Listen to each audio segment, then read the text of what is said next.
사도신경으로 우리 신앙 고백하겠습니다. 전능하사 천지를 만드신 하나님 아버지를 내가 믿사오며 그 외아들 우리 주 예수 그리스도를 믿사오니 이는 성령으로 잉태하사 동정녀 마리아에게 나시고 본디오 빌라도에게 고난을 받으사 십자가에 못 박혀 죽으시고 장사한 지 사흘 만에 죽은 자 가운데서 다시 살아나시어 하늘에 오르사 전능하신 하나님 우편에 앉아 계시다가 저리로서 산 자와 죽은 자를 심판하러 오시리라. 성령을 믿사오며 거룩한 공회와 성도가 서로 교통하는 것과 죄를 사하여 주시는 것과 몸이 다시 사는 것과 영원히 사는 것을 믿사옵나이다. 아멘. 사랑과 은혜가 풍성하신 하나님, 오늘도 새날을 허락해 주셨사오니 하늘문을 여시고 은혜가 충만한 날 되게 해 주옵소서. 하나님께서 오늘도 주의 백성들 안전하게 지켜주시고 어디를 가든지 무엇하든지 하나님과 동행하는 복된 날 되게 해 주옵소서. 서 있는 자리가 하나님의 성전됨을 깨달아 오늘도 말씀 안에서 살아가는 하나님의 백성들로 다 삼아 주옵소서. 하나님 앞에 간구하는 기도마다 응답받아 이루어지는 것 보게 하여 주옵시고 우리의 사는 날 하나님의 영광 보게 하여 주옵소서. 오늘도 온 성도들 지켜주시고 특별히 바이러스의 위협으로부터 보호해 주시고 또 코로나로 인해서 아파하는 죄 백성들에게도 은혜 내려주시고 또 치유되게 하시고 회복되게 하여 주옵소서. 하나님 아버지, 온 세상을 주관하시는 주님께서 이제 세상에서 전쟁을 종식시켜 주시고 하나님의 평강이 온 세상에 넘쳐나게 하여 주옵소서. 바이러스도 이제 물러가게 도와주시고 하나님께서 안전한 세상 만들어 주옵소서. 이제 세상이 전쟁으로 인해서 죽어가는 백성들 외에도 곡식에 곡물이 없어 죽어가는 사람들도 많이 생겨나고 있다고 합니다. 하나님 도와주셔서 기근으로부터도 해방시켜 주시고 하나님 이 세상을 다시 한번 하나님의 뜻하신 대로 돌아가게 하여 주옵소서. 오늘도 온 나라를 지켜주시고 특별히 위정자들에게 지혜 주셔서 하나님을 경외하는 마음으로 백성을 통치하는 그런 나라 되게 해 주옵소서. 감사드리며 예수님 이름으로 기도합니다. 아멘. 우리 찬양 431장 부르시겠습니다.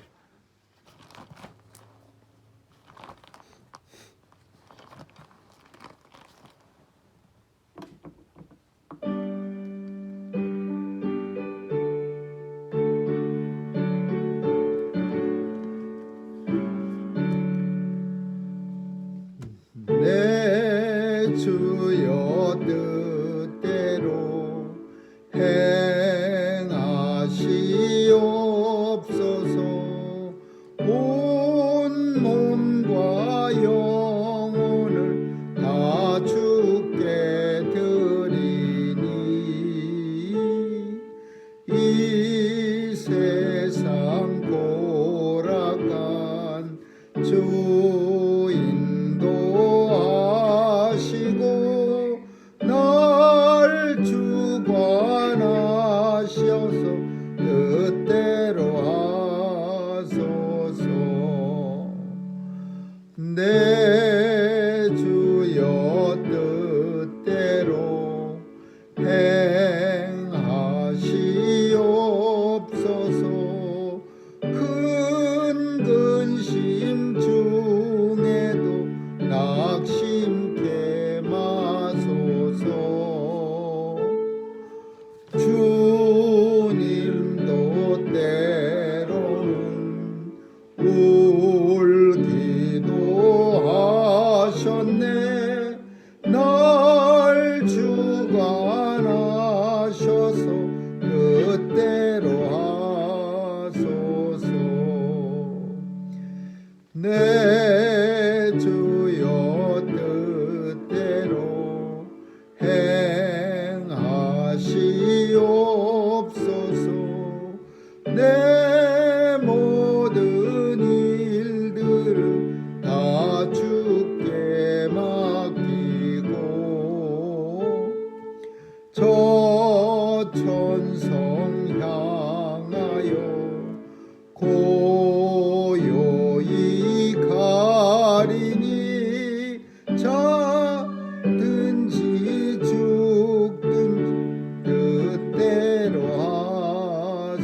요엘서 2장 보겠습니다.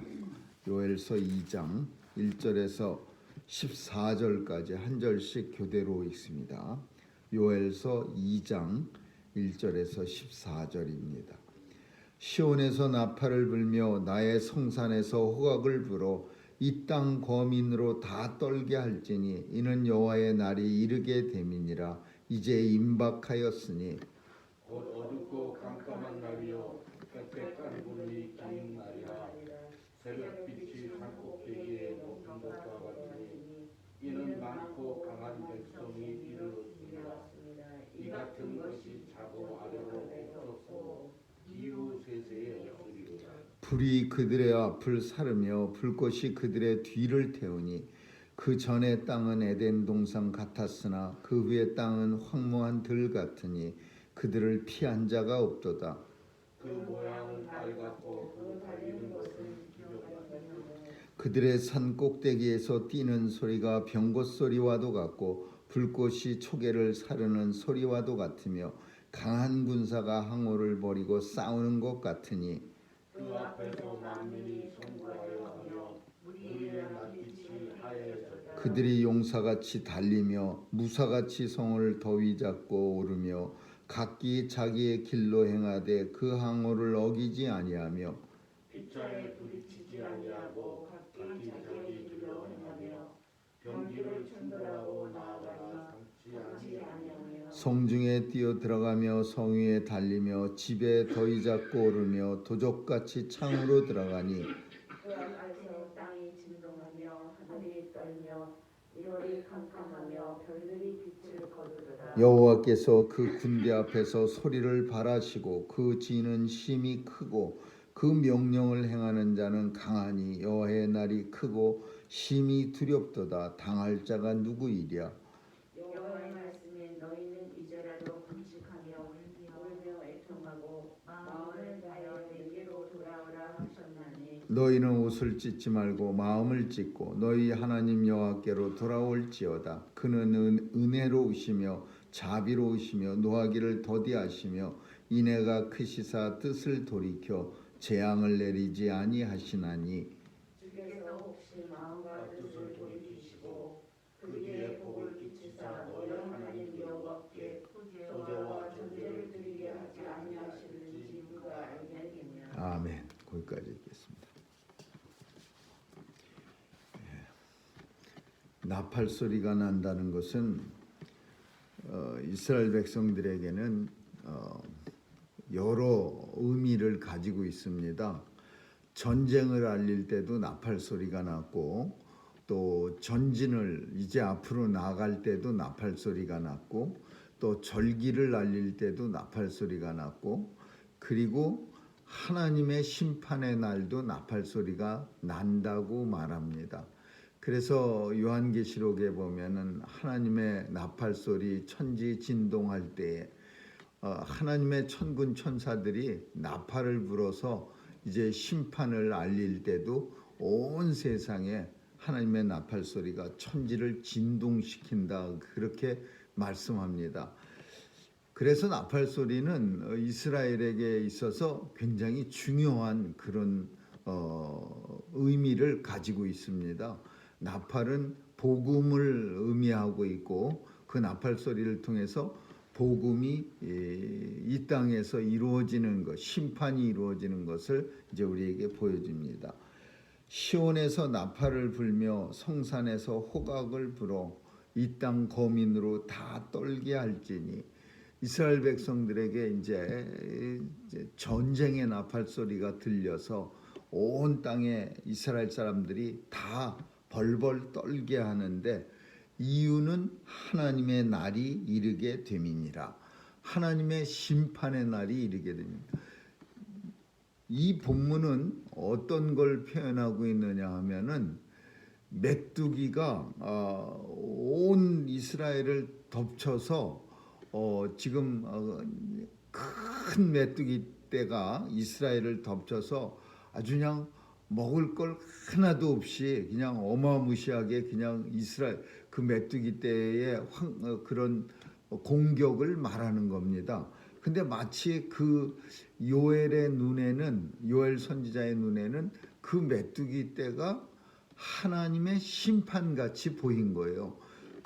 그래서 이 본문의 내용이 마치 군대 전쟁같이 묘사했는데 이 이야기를 들으면 이 본문을 보면서 우리는 어마무시한 메뚜기 떼가 온 나라를 덮치는 그런 경우를 우리가 상상하면서 읽어야 합니다. 어둡고 캄캄한 날이요 빽빽한 구름이 끼인 날이라. 구름이 가득 끼면 해가 가리우는 것처럼 메뚜기 떼가 하늘을 덮으면 세상이 다 캄캄하고 어두워집니다. 대낮에도. 왜냐하면 많고 강한 백성이 이르렀습니다. 이 백성으로 묘사한 거는 메뚜기 떼를 말하고 있는 거예요. 메뚜기 떼가 많고 강한 어마무시하게 많은 메뚜기 떼들이 그냥 이스라엘 하늘을 덮어버렸어요. 이 같은 것이 자고 이래로 없었고 예전에 한 번도 경험하지 못한 메뚜기 떼의 공격, 그리고 앞으로도 없을 것이고 불이 그들의 앞을 사르며 불꽃이 그들의 뒤를 태우니. 한 번 지나간 데는 앞에 불꽃이 마치 한 번 지나간 것처럼 그런 모습이에요. 그 산불이 나서 한 번 지나가면은 그냥 앞에 있는 불꽃이 그냥 퍼르면서 또 한 번 지나간 자리에는 그 다 타서 없어진 숯덩거리만 남아 있는 것처럼 불이 그들의 앞을 사르고 불꽃이 그들의 뒤를 태우니, 그 지나간 자리에는 불꽃이 펴서 남은 재를 갖다가 이제 태우는 그런 모습처럼 이 메뚜기 떼가 덮치면 그냥 마치 불꽃같이 산불 난 것처럼 그냥 막 없어지고, 한번 스쳐 지나간 자리는 그냥 앙상한 뼈만 남아 있는 그런 모습을 표현하는 거예요. 그 전의 땅은 에덴 동산 같았지만 그 후의 땅은 황무한 들. 메뚜기 떼가 한번 오기 전에 그 땅은 에덴 동산처럼 아주 그냥 온갖 산의 과실이 많았는데 한번 스쳐 지나가고 나서부터는 아무것도 없는 황무한 뜰이 되어버렸다. 그 모양은 말 같고 달리는 것은 기병 같으니. 엄청 빨리 달리는 거예요. 그래서 말같이 달려가고 또 기병같이 막 그 메뚜기 떼들이 그냥 날아다니는 거예요. 산 꼭대기에서 뛰는 소리가 병거 소리, 막 웅웅 하는 소리가 수백만 마리, 수천만 마리가 막 웅웅거리니까 병거 소리 같고, 또 강한 군사가 항우를 벌이고 싸우는 그런 군사들 같아요. 이 메뚜기 떼가 얼마나 많은지 강한 군사들 같이 일렬로 쫙 서서 달려드는, 그런 항우를 벌이며 달려드는 군사라고 하는 건 그 예전의 전투에서는 군사들이 줄을 쫙 져갖고 그냥 손에 창 하나 들고 자벅자벅 하면서 앞으로 달려옵니다. 얼마나 많은 군사들이 수만 명이 똑같은 모습으로 그냥 창을 하나씩 들고 막 앞으로 달려오면은 그 모습이 얼마나 참 무시무시하고 이 상대편에는 간담이 서늘한 그런 모습처럼 메뚜기 떼가 그냥 항우를 벌리면서 그냥 앞으로 달려오는 모습이요.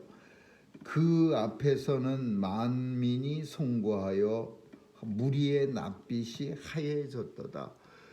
모든 백성이 일반이야. 그냥 어쩔 줄 몰라 하고 송구하다라는 표현은 그냥 어떻게 할 방법을 못 찾는, 어쩔 줄 모르고 하얘졌다다. 그냥 메뚜기 떼가 훑어 지나가는 걸 어떻게 하냐.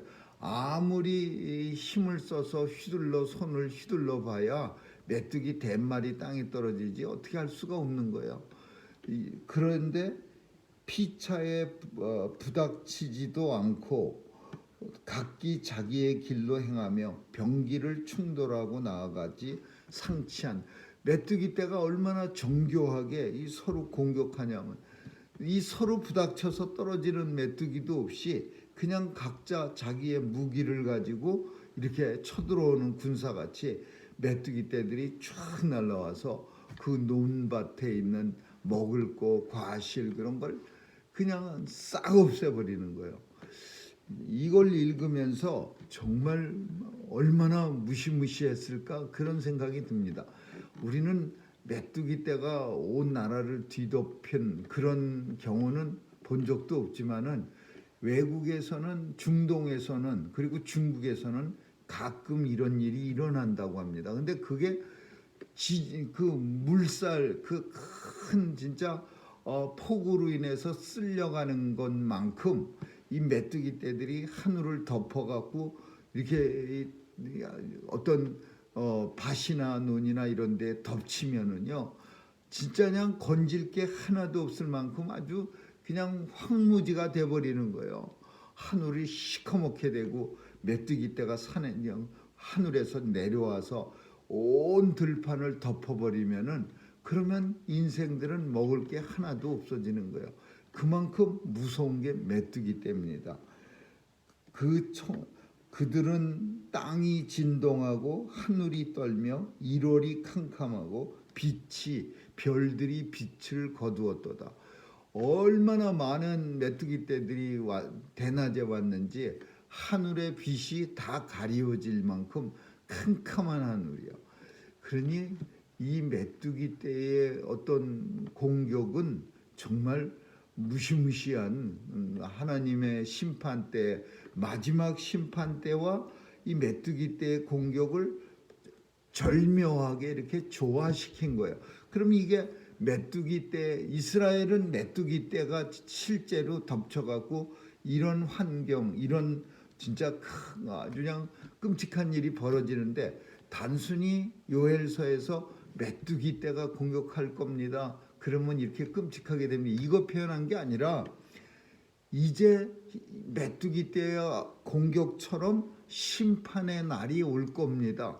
그 심판의 날은 마치 메뚜기 떼가 공격하던 때와 같아서 하늘이 깜깜해지고 빛을 잃고, 그리고 그냥 천군 천사가 하늘에서 그 하나님의 군사들이 쏟아져 내려오고, 그리고 온 하늘을 덮어서 이 땅에 하나님 믿지 않는, 예수 믿지 않는 백성들을 가르고, 그리고 구별해서 하나님의 백성들은 보호하고 믿지 않는 자들은 이제 죽이고, 이런 일들이 일어날 것을 메뚜기 떼를 통해서 미리 그 이스라엘에 보여주는 거죠. 그러면 그런 하나님의 심판 때, 하나님의 나팔 소리가 천지 진동할 때 하늘에서 그런 메뚜기 떼 같이 군사들이 내려와서 온 예수 믿지 않는 백성들을 다 죽일 때, 이 때를 그럼 대비할 수 있는 방법에 대해서 성경이 이제 설명하고 있는 거예요. 여호와의 말씀에, 근데 하나님께서 요엘에게 하나님 말씀을 주셨는데 그게 뭐냐?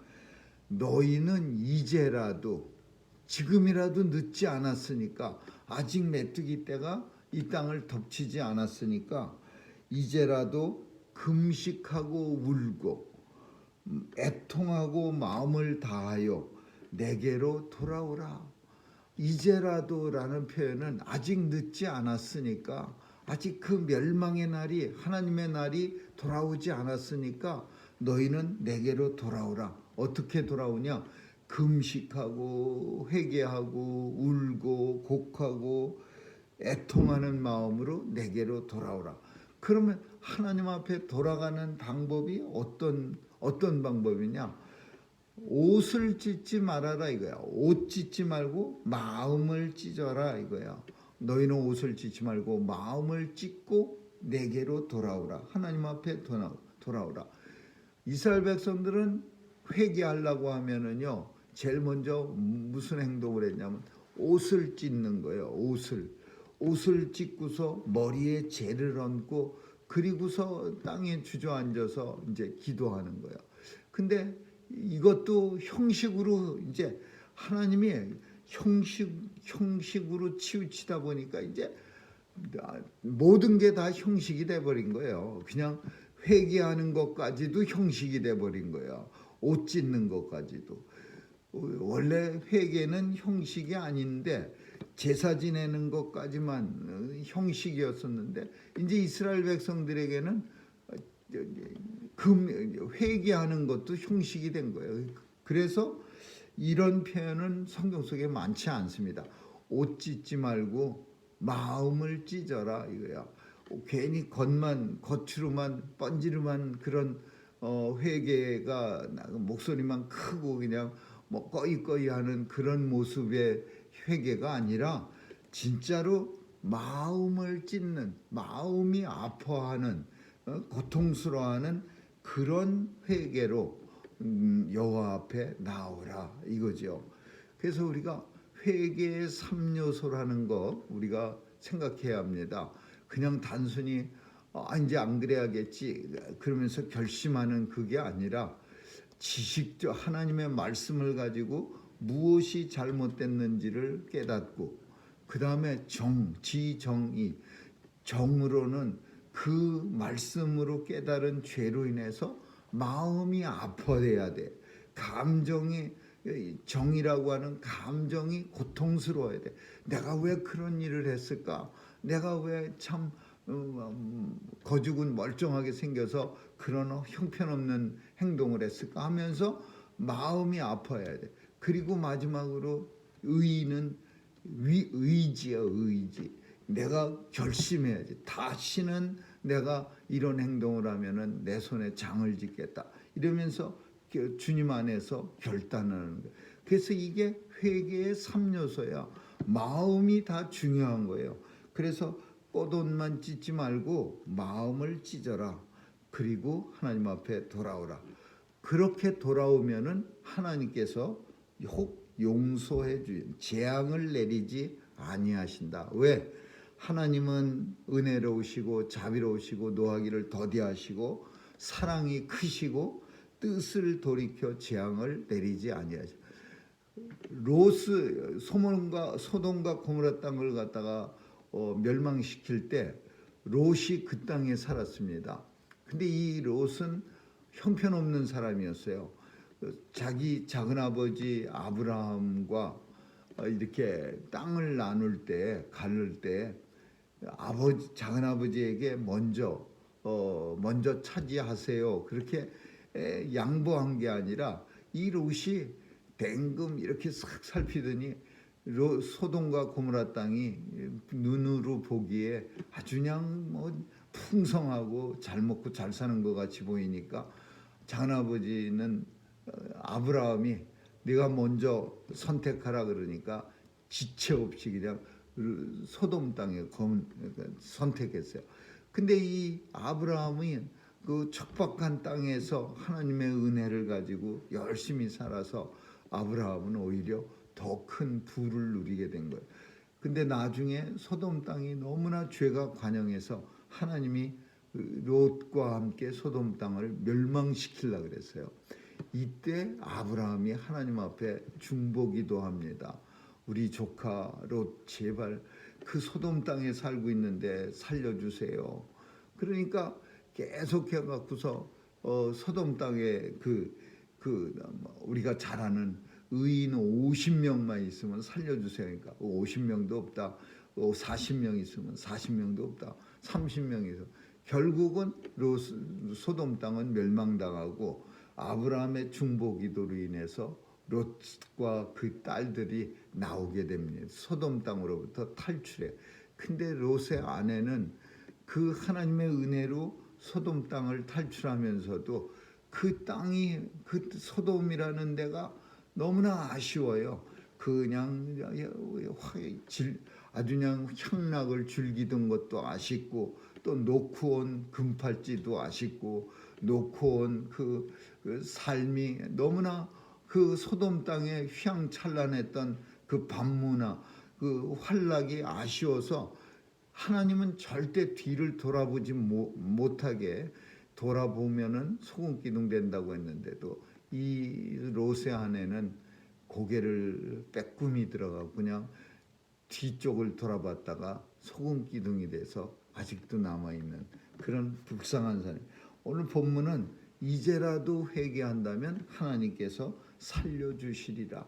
이제 돌이켜 하나님의 뜻을 하나님이 이거는 성경적으로 굉장히 많은 사람들이 하나님이 어떻게 뜻을 돌이키느냐, 이제 하나님이 한번 결정했으면 결정이 돼야 되는데 왜 하나님도 뜻을 돌이키나?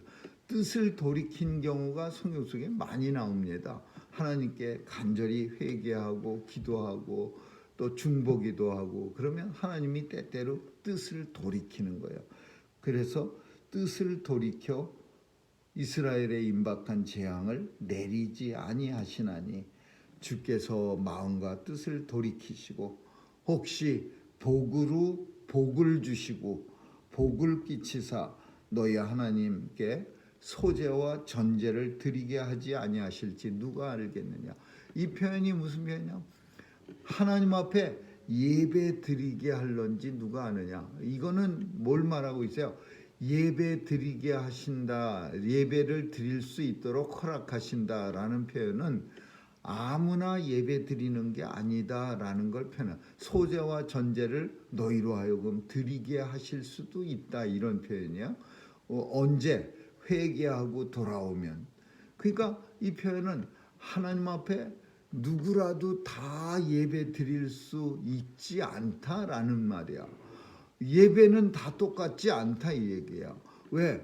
하나님 보시기에 하나님이 흠양하시는 예배가 있고 하나님 보시기에 예배라고 인정치 않는 게 있어요.